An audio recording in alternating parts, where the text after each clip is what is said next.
इयम् आकाशवाणी। सम्प्रति वार्ताः श्रूयन्ताम्। प्रवाचिका वन्दना।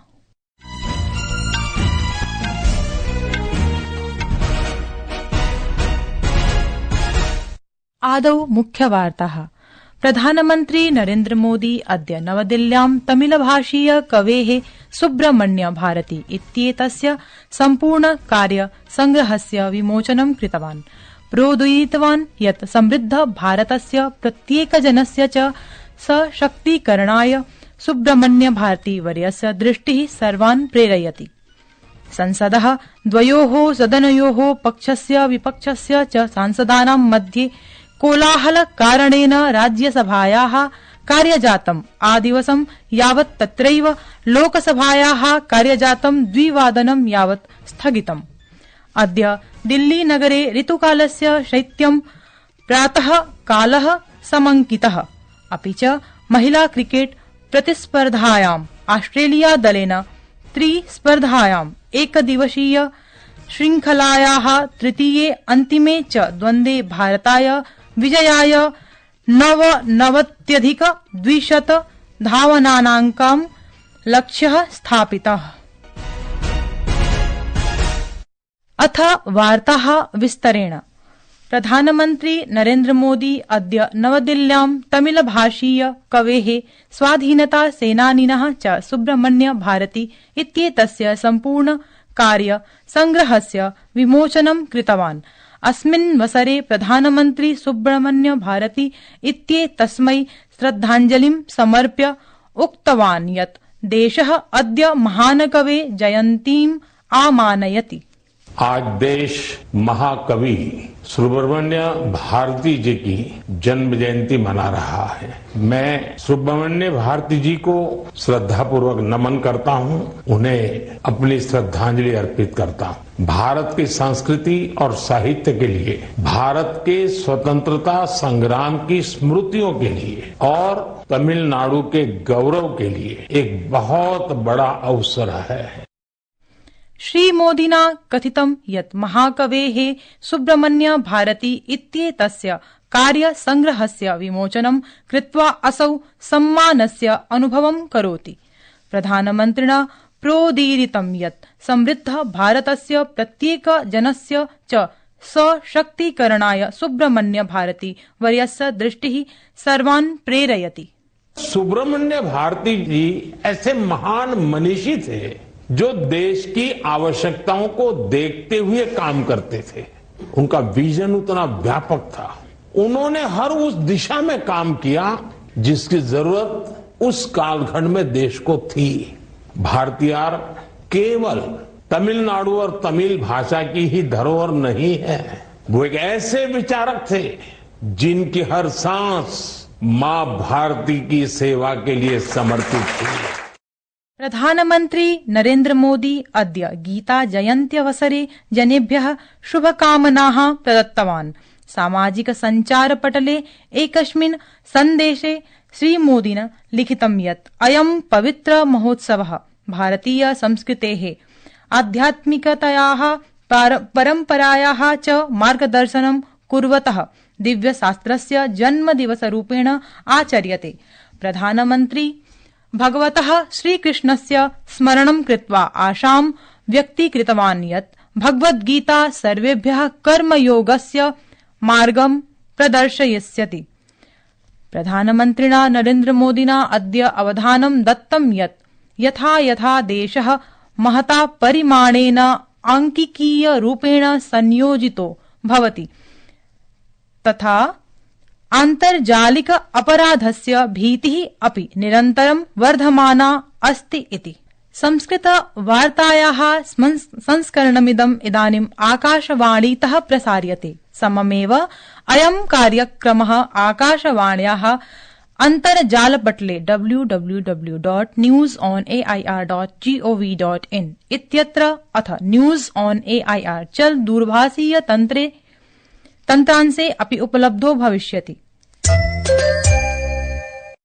संसदः द्वयोः सदनयोः पक्षस्य विपक्षस्य च सांसदानां मध्ये कोलाहल कारणेन राज्यसभायाः कार्यजातम् आदिवसं यावत् तत्रैव लोकसभायाः कार्यजातं 2 वादनं यावत् स्थगितम्।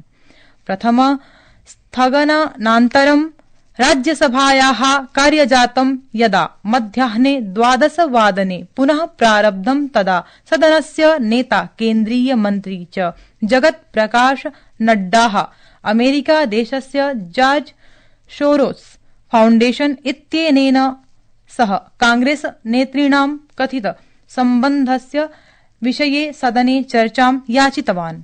इतः प्राक् यदा अद्य प्रातः सदनस्य कार्यजातं प्रारब्धं तदा अध्यक्षः जगदीप धनखडः विपक्षैः सांसदैः विभिन्न प्रकरणेषु प्रदत्त स्थगन प्रस्तावाः निराकृताः।